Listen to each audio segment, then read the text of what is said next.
Do you ever wonder why you're doing what you do in life? Do you wish that you could be really happy and passionate about what you do? Or maybe you already are and you want to expand in a different direction. Hi, I'm Barbara Ann, host of What the Why? I love what I do. A lot of that has to do with my story, my journey to this point in life. And guess what? Everybody has a story. So please join me for conversations with leaders from all walks of life about what they do, and more importantly, why they do it, how they found their core purpose, their passion, their mission in life. And if you're looking for your own, maybe you'll get some great suggestions on how you too can find your why. Hi, everyone, and welcome back to another episode of What the Why. If you haven't seen us before, our show features conversations with diverse leaders from all walks of life about why they do what they do and how they figured out that this is their purpose. Maybe you're sick and tired of feeling sick and tired, or you're looking to get unstuck, whether it's in your career, your company, or even your life. All of our guests have something in common with you. They've been through some type of pivot at some point in their lifetime to figure out what their purpose is and where they're headed. And today's guest is no exception. And this one's interesting because I remember this guest. She's a little bit younger than me, fortunate for her. I'm And older. I am but older. Older than you? she just looks it. But I remember when she was the model. She was one of the models, and I remembered her, and so I was super excited when she reached out to me. So Dame Clarissa Burt, who was knighted by the Royal Order of Constantine the Great and Saint Helen, joined the ranks of 350 dames worldwide. And that really is more of the exclamation point on the amazing life that she's had. Clarissa is an internationally acclaimed award-winning media personality, producer, director, writer, author, public speaker. She's a former supermodel, as I already gave that away because I had a little bit of a fangirl moment when I first met her. And she's a winner of the Celebrity Survivor show, with hundreds of television and film credits to her name. This who's who of international and American woman brings over 35 years of entertainment industry experience in both international and American markets. She's the founder and CEO of Limelight Media, a multimedia platform consisting of video, podcast, and a digital magazine. Her shows can be seen on YouTube. Her podcast is heard on 15 different distribution platforms. She's published by New York City publisher Rowman and Littlefield. Her internationally acclaimed so I'm assuming that's multiple. So Pluri award-winning best-selling book entitled The Self-Esteem Regime. Or Regimen. Regime, Or right? regimen? Regime. It is the Self-Esteem Regime. Yeah. It has been on shelves in Barnes and Noble stores nationally. It's also available on Audible, as well as Amazon, Kindle. She was the first American to present Russian TV at the Kremlin. She's had 2 private audiences with former Pope John Paul II, honoring her social work. She was an ambassador to the United States. She helped African women win the Nobel Peace Prize in 2011. Oh my gosh, she won the ACMID International Women's Peace Award in Rome, Italy, the Oscar della Moda for career excellence, also in Rome, Italy. She was granted the, I want to make sure I get this right, Araldo Award by Prince Albert of Monaco in September of 2024, also in Rome, Italy, as Global Ambassador of the Prince Albert II Foundation. And as I already mentioned, she's one of 350 dames worldwide. So as you can imagine, super excited to have her here. Really looking forward to our conversation. So without further ado, please join with me in welcoming Dame Clarissa Burt. So So kind. Thank you so much. You know, people say to me, Barbara Ann, they say, my God, you've done so much. Well, I keep saying, well, I've been around a long time. You know what I mean? I've been around a long time. It's kind of one of the perks that comes around, you know, comes with living this long is you get to do some really, really cool things and live, you know, a blessed life. And that's my story and I'm sticking to it. So yeah. and like I said, I'm super excited because when I first connected with you, I'm like, I know this name. I know this name. And then I saw the pictures and I was like, oh my gosh. I was like, oh my gosh, this is so exciting. Great times, But really good times. so before all of this happened, before everything that you've accomplished, every award that you've received, the first question we always ask every guest on What the Why is, what did you want to be when you were growing up? Exactly what I became. this is it. I'll show you a picture really quickly. I usually use this in reference to something else, but I'll show it to you. That's me at 5 with my mom. I know. Can you see it all right? There you go. A little bit of. Yes, we can see it great. That's mom. And mom, you know, when I was a little girl at this stage was like, oh, never take a picture of me. I look horrible in pictures. And, you know, my mother was a lovely looking woman, which is one of the reasons why, you know, I can get to why I wrote the book. But when I was that age, I was Mary Poppins in the kindergarten play. And you know, I think my rendition of supercalifragilisticexpialidocious just floored everybody. I don't know what, but I got a standing ovation, and I was hooked. I was like, I'm on stage. I've got a mic. I love the stage. So that's really where it kind of all started. I was one of those kind of kids that was always full of energy and kind of really out there. I loved to sing. I knew the words to every song on the radio. You know, it's just. And so when I got that, you know, my first crowning moment was Mary Poppins in the kindergarten play. I kind of had a feeling that's the way things were going to go for me. Back in the day, Barbara, you may remember, as you know, again, I'm a little bit older than you are, but you'll remember that we had 3 television stations basically. And on Sunday mornings, we had cartoons. And then as you would get into the early afternoon, we'd have, you know, the big movies, right? Yes. And so for me, it was Ava Gardner and Rita Hayworth. And these were the women that I just absolutely, they stopped me in my tracks, you know. And so that was really another thing that was really attractive to me, was the way they were dancing, they were wearing. Then fast forward a couple of years, the Sears catalog. Well, that catalog came only twice a year, but I'm telling you, I couldn't wait to get my hands on that catalog because it meant I could go to the women's section and I could see what the clothes were and how the models were posing and what they were doing with their hair and their makeup. And that was, I already knew. You know, it was kind of like the imprint was, you know, the die was already cast. So when you ask me what, you know, how it kind of started out early for me, that's where it started. I graduated high school at Watchung Hills in Central Jersey in 77, got out of there in January. So I was out a little bit earlier than everyone else. And my next big goal was to move into the city. I wanted to live in New York City. There were no ifs, ands, or buts, and I made that happen as well. And while I was in there, there were some people saying, you really should model. And of course, I had the lowest self-esteem on the planet. And I went, well, I could never, you know, I mean, who am I to think I could ever, you know? So it was really from the cajoling of people around me. And I thank them to this day. Some of them I remember, and some of them I couldn't even tell you what their names were. And it was, you know, you really should model. So I tried it. You know, and I found some testing photographers that were looking for models and the models that were looking for pictures. And I took them to the 3, you know, Ford, Elite, and Wilhelmina. I was taken by Elite and Wilhelmina. I chose Wilhelmina, and the rest is history. So that's kind of a really quick synopsis, or, you know, of the really, really early years.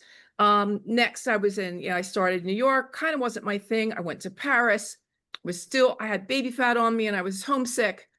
Came home for a little bit. Barbara, you got to hear this story. So I came home to New York and I went into temp. You know, I came home from Paris and I went to temp. I went to a temp agency because I was already a secretary, you know, earlier. And I said, okay, let me get into the temp thing. They took me out, and you never guess who I worked for temping. Revlon. So wow. Oh God. So now I'm on the 50th floor. Okay. I'm on the 50th floor, up on. It's right across. It was up on one of the buildings at Central Park South, right across from the big hotels at the park, not the Park Hotel, Central Park, with the hotel that's right there in the corner. Anyway, the Waldorf. Yeah, probably. I can't remember. I mean, it's been a long time. I should know, but for some reason I think it's the Waldorf Astoria, but I'm not sure. I'm sitting there temping, and I'm on the 50th floor, so I'm in corporate, and I'm temping, and I'm looking around the walls, and there are all the supermodels on the wall. And I cannot tell you all of the different Revlon campaigns that were hanging on the walls. And I looked at it and I went, I could have kicked myself because I had already started down that path, and there was nothing that at this point that these girls were doing that at this point I went, but I could do that. But I know I could, so it was this whole, I made enough money to make another ticket to get back to Europe. And this time I went to Italy, and that's where everything started for me in 1983. But sometimes the point of all that is I tell that story to say it doesn't always happen the first time around. The passion is there, the idea is there, all the things are in place. And then what happens? You sabotage, and that's what I did. I sabotaged. So I was glad that I had the opportunity. It took me a minute to make the money to get back there, because I think, back in the day, it was over $1,000 for a round trip ticket, right, to Europe. And that was a lot of money. And It was a lot. In 182, it was a lot of money. So those are the beginnings. That is so awesome. And it's like I said, 1983. Yeah. I still say you look younger than me. 1983, that's when I was a freshman in high school. And so everything was about the magazines, and I subscribed to 17 and Vogue, and yes, I loved the Sears catalog, any catalog, Yeah, exactly. and so, and also was into the singing and the acting and the dancing, and I would see these amazing women, and I just like so many young women, I wanted to do that. I wanted to be that. And for you, that was just the beginning.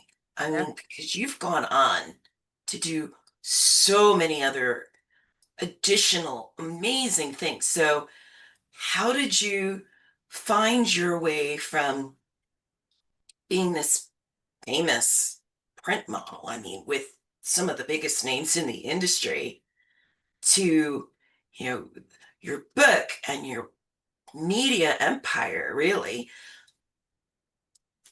One of the first things that comes to mind when that question is asked of me is I was really, really glad that I didn't listen to the naysayers. And by that I mean, just pick one thing and stick with it.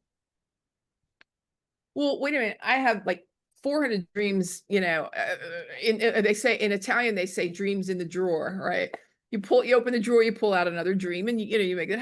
I had so much that I wanted to do. There were so many things that I felt I really wanted to do while I was on this earth. And, just pick one thing and stick to it, Well, I was never the jack of one trade, but I was a little jacky of a lot of trades, I could do a lot of things a little good, you know what I mean? And not one big thing amazingly well. And I liked that. So I too sang, and I too, was on the radio in Italy, and I had my albums, and I like all the things. And by the way, I never had an acting lesson. I never had a singing lesson. I never had a modeling lesson. It was just, I took what I was given and made the best of it. The only thing I had to get past was the idea that I wasn't good enough, or my own self-esteem. So when I told you about mom, I showed you the picture, and mom was a beautiful woman, and, oh, don't take a picture of me, I look horrible. And she was always worried about her weight, because she grew up a little bit chunky as a child, and then she thinned out beautifully. My grandmother, beautiful woman, decides she needed to lose weight, takes 2 diet pills, chokes on them, perforates her esophagus, and spends 6 weeks in the hospital. And as a child, I'm looking at these women who to me are just my everything, but their perception of themselves was not the same. Fast forward to my working with the 1% of the supermodels all over the world. I'm on every runway on the planet. I'm having that kind of a life. And I found that some of the girls that I was working with had a little bit of an anorexic, bulimic, drugs, drinking, toxic relationships, all the things that young girls might go through. Some of these girls were going through. So I couldn't figure, what was the correlation between mom and grandmom in Philadelphia, Pennsylvania, and these girls on the runways around the world? And of course, the answer is the lack of happy, healthy self-esteem. I personally can't. It really bothers me to see people suffer. I'm not really good at watching someone else suffer. And so I just felt that, the book was in me. I'm not a doctor. I'm not a psychiatrist nor a psychologist, but I took, some of my life lessons, if you will, and put them, and a lot of research. Don't get me wrong. There was a lot, when we were kids, there were 3 bookstores, right? It was Border Books, Walden Books, and Barnes and Noble. And that was it. In the very back, there was a little corner, and it was called Self-Help. Yep. And if you could get yourself, if you could find 40 books on those shelves, that was a big deal, because it wasn't really, personal development was still coming into its own, right? And it was called Self-Help in the day. Now, when you go into Barnes and Noble, and where I'm so thankful my book is on the shelves and has been for 5 years, you walk down the aisles and it's row upon row upon row upon row upon row of shelving that is now in the personal development section, which is $1 billion industry.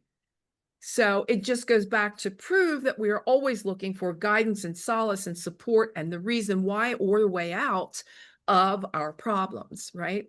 So yeah, nothing new under the sun, but different ways of approaching it. And more diverse. Because Yeah. to your point, most of those books were not written by women back in those days. Right.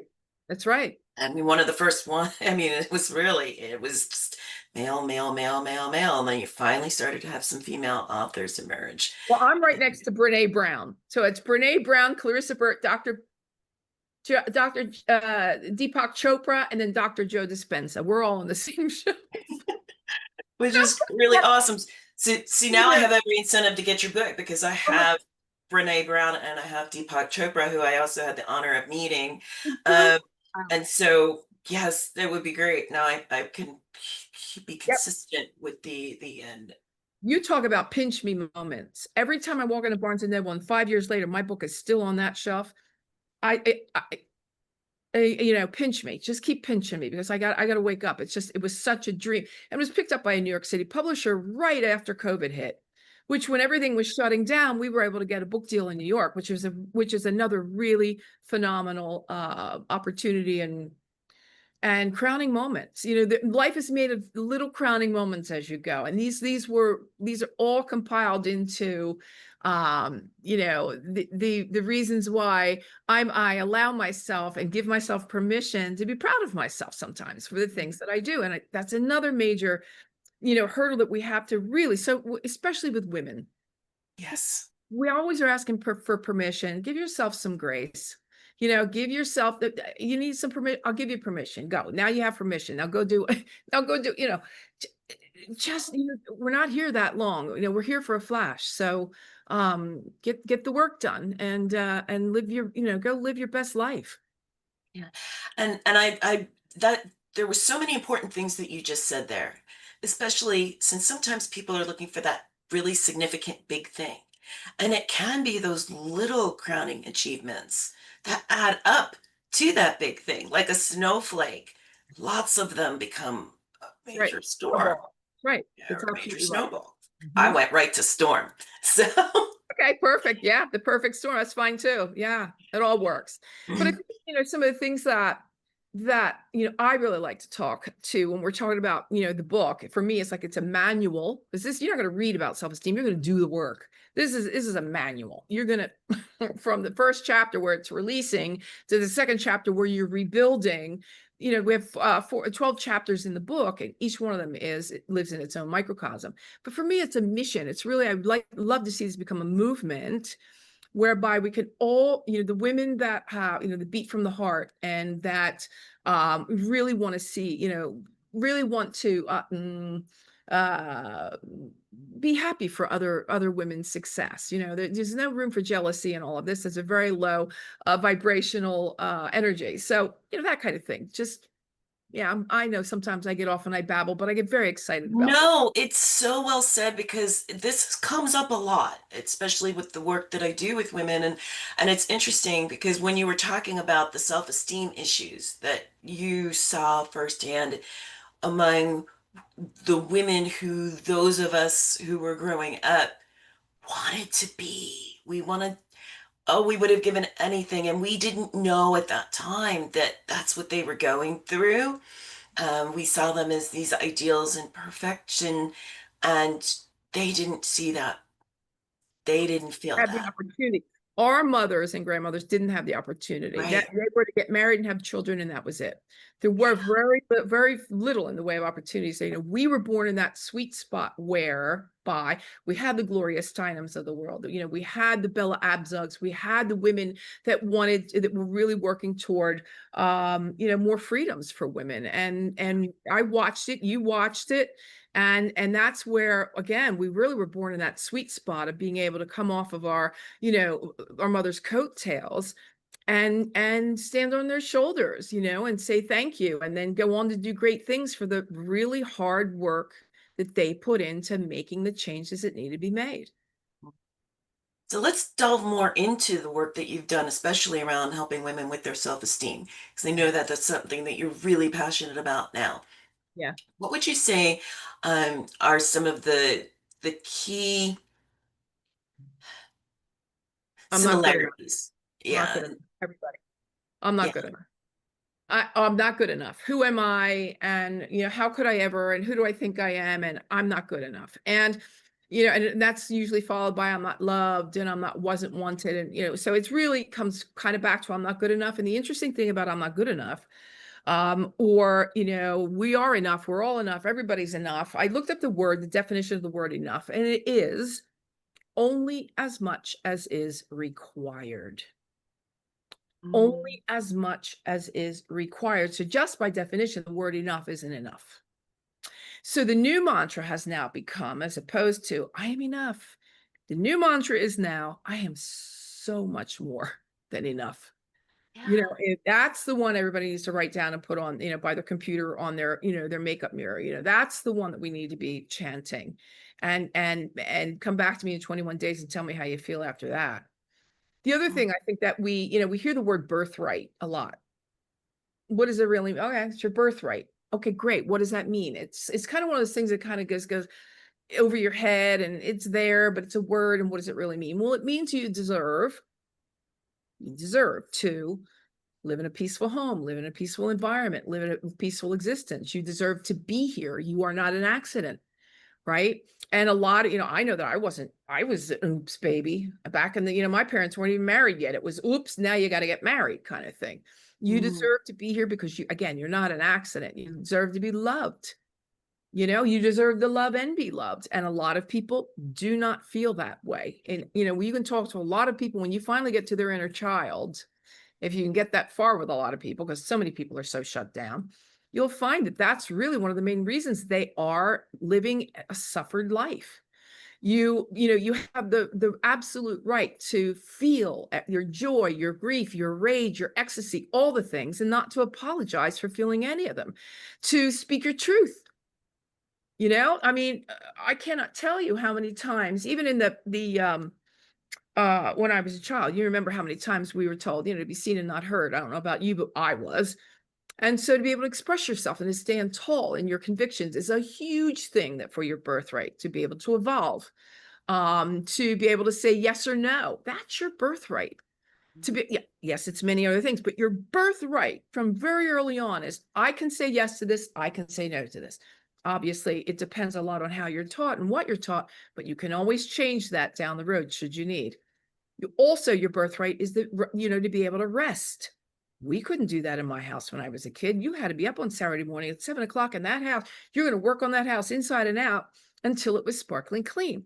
I think that's great too, because I think you also need to be treating, you know, teaching kids how to do these things. But in our case, it was a little more. There was you could never sit. There was no time to rest. Very little, if that. And you, again, you need to be, you know, you have the right to be seen, to be heard, to be celebrated. So when you talk about birthright, it's like, wait a minute, I don't even have to ask for those things. I don't even have to fight for those things. Like, what are we talking about? Those things are my birthright. So I think that that was something that was kind of interesting to sort of throw into the mix, because we're still asking for permission for the things that are our right. yeah. Yes, literally by the fact that we are, depending on your beliefs, either created or made. Yes. Love, unconditionally, acceptance, all of the things that you just touched on. Yeah. Yeah. Yeah. Yeah. That people don't feel worthy of because of experiences that were passed on to them by people who had those experiences, who would Generational pass, trauma. you know, Yep. yes, with the generational trauma, some cultures call it generational curses, whatever the words, Mhm. you know.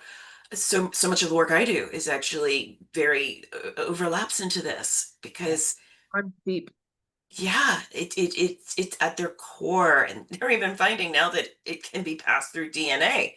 And so what you're doing is so important, especially as someone, because the age group that we're in, that 20-year time span of those who were born in the 70s, the 60s, late 50s, 60s, 70s, 80s, uh, all had this ideal. This was like the real first time that we had.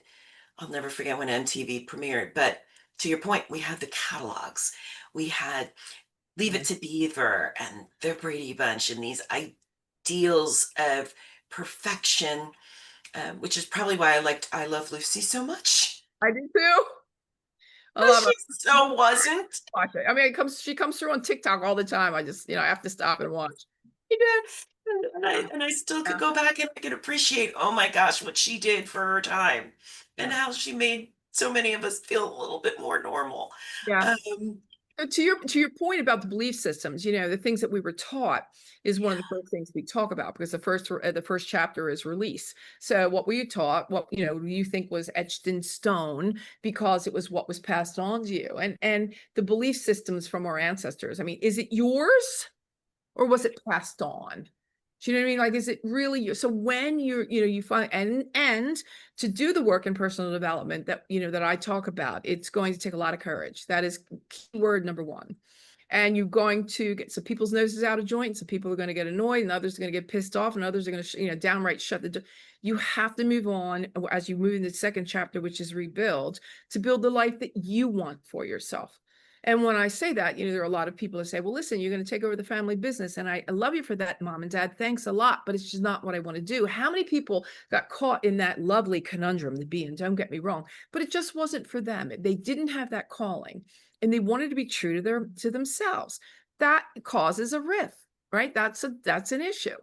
So mhm. anyway, yeah, yeah, No, this is really important because it's interesting. It's something that I've even talked about in my own interviews on other podcasts because growing up in a hyper religious household, on yes, top of yep, seeing those opportunities, I can look back at certain things that I wanted to do and was told, no, no, yeah, you're going to go do this. yeah, You're too smart for that. Well, yeah, that implies that that doesn't take intelligence, exactly. and things like that. And so many people can relate to that. And so How part did of what you? I'm hearing you say is, and one of the things that I've talked to people about is extricating yourself from those relationships that Yeah. want to minimize what you're capable of doing. Yeah, you may have to extricate yourself for a time.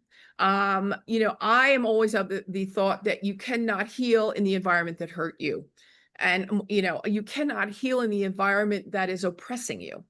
Yeah. Right. And so, yes, there are going to be times, as I said before, the work that you may need to affront is not always going to be comfortable. And you need to be comfortable with the discomfort for a minute until things will shift. Normally they will shift, and you'll be just fine. But again, we have to live our lives for who we are and how we can live our greater selves or better selves, a greater life for ourselves and for others. The other thing I like to talk about is taking the high road, and that's a really hard thing for some people to do. When you want to live in honesty, integrity, gratitude, and honor, but taking the high road, that's a tall order for a lot of people. It's something that a lot of people can.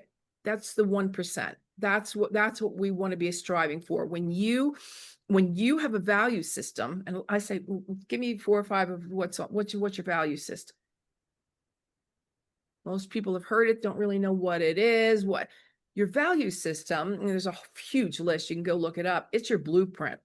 Mhm. It's your blueprint for life. These are the boundaries that you create. This is the toxic stops here stuff. This is, I will now teach you how I will and will not be treated and expect the same from me. So when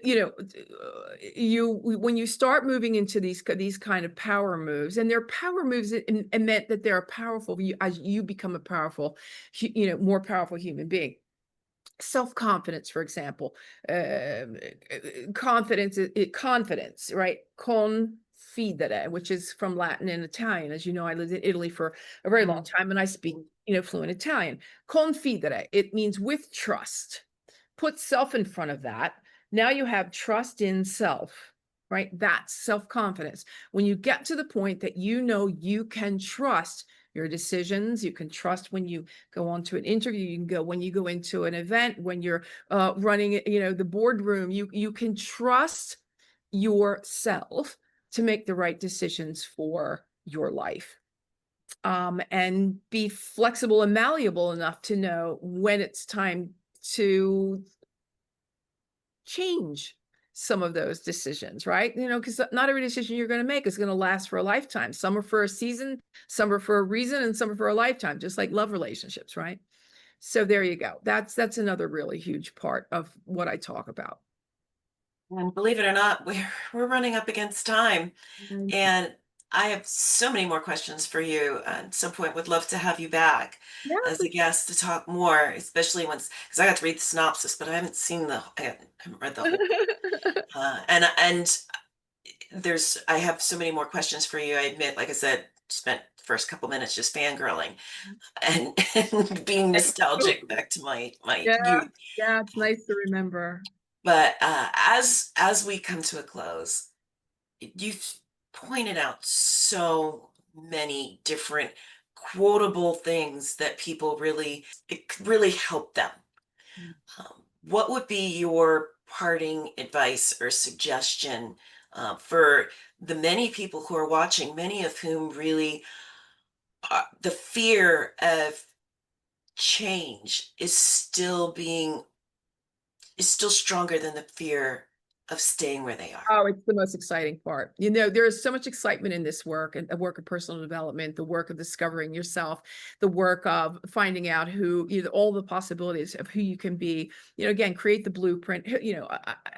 That's where chapter 2 comes in so great, because that's the rebuild part. And it's okay, this is the life I want to live. How am I going to do that? What are the steps that I need to take in order to do that? And remember, this is called work for a reason. And I like to use the word loosely, work, loosely, because it's not like, drudgery. It's not going to be easy all the time. You are going to get, caught up, and you're going to get, you may shed a tear, a tear or two, let it all happen. It's all part of the process. What I do like to say is, you remember always that your present situation is not your final destination, right? A lot of people get stuck and they go, this is too much, I can't. Don't give up on yourself like that. What are we talking about? Like, all that is knowing and all that is great created you. I think they knew what they were doing when they did that. And everybody's path is completely different. Don't be looking at Susie Q. Don't be looking at Johnny. That's not what, we're not doing that. That's not what we're doing. I talk often really quickly. I talk really very frequently about self-esteem 101 is never compare yourself to anybody else. So when we're looking at the Joneses and the grass is greener on the other side, well, is the grass really greener on the other side, or is it astroturf? Right? In other words, is it fake? Is it plastic? Is it not real? Second thought, is the grass really greener on the other side, or is the grass always greener where you water it? So bring that stuff back home, bring it back to you. Don't be worried. And by the way, if their grass is lush and green and fabulous, be happy for them. They have a successful lawn. Bring it back to you, bring it back home and start doing the work on yourself. They don't have one darn thing that you don't have. So, and don't be even worried about that. Be happy for them. Bring it back home. The other thing I like to leave people with is loyalty is loyalty is when I have your back behind your back. So find five good friends in a lifetime that you can call at 3 o'clock in the morning that are your ride or dies, and you are a very rich human being. And the 4 things that you can't get back in life, I'll leave you with, Barbara Ann, if that's okay. And that is, they are the things you can't get back in life are the word after it is said, an opportunity after it is missed, time after it's gone, and trust after it is lost. That is a true, I won't drop it, but mic drop moment. Boop, mic drop moment. It has been an honor to have you on. I really do want you to come back. I'm going to be really curious to see what kind of response we get to this episode. So much. And so thank you so much. For those who don't know, this has been a long time coming. So super Here it excited. And there's the book Yep. available. Barnes Yep. and Noble, Amazon, on Audible. You can get this book, and it's got the little seal on it. Guys, it does. So yes, totally worth the investment, and both from getting the book as well as the investment and actually exploring it and absorbing the wisdom that Dame Clarissa Burt has imparted as part of her own experience in helping all of us to work through not perpetuating the limiting beliefs that were sometimes impressed upon us Yeah. through no fault of anybody. Right. You got it. Thank you so much for your time. Again, it really has been an honor. And as for our audience, I told you that we have amazing guests. I love doing this as a podcast. I know this is our 4th season, but man, we are really kicking it up a notch, and that is not in any way meant to minimize the first 3 seasons, but the ability to spread to a broader audience is really exciting. And please tell if you have so many viewing choices these days, so many. So if you're benefiting from this and you're enjoying these conversations, please share it with somebody else who can also benefit from these conversations. And also, please remember, whether you are looking to make changes in your life, no matter how big or small, join us again for more exciting, illuminating, fangirlish conversations with guests such as Dame Clarissa Burt, who overcame her own challenges to figure out her core purpose and to live it.